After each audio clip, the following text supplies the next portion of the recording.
বন্ধুগণ, আমি কবি মহিউদ্দিন চৌধুরী মাইকেল আপনাদের সামনে আবারও উপস্থিত হয়েছি একটি কবিতা পাঠ নিয়ে। আমার আজকের কবিতার নাম ধৈর্য ধরবে।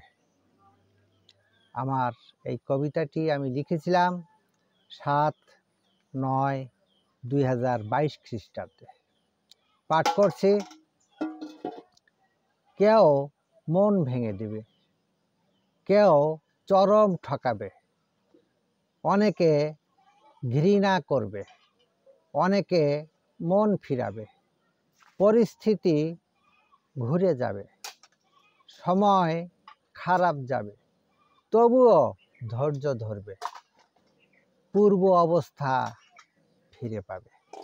ঠিক এক সময় আবার ওই পূর্ব অবস্থা ফিরে পাবে।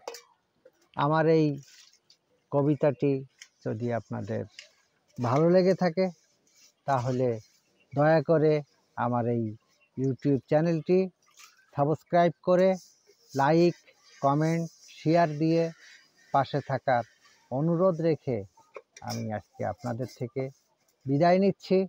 সবাইকে ধন্যবাদ, শুভকামনা, শুভেচ্ছা। অবিরাম অন্তহীন পথ চলে।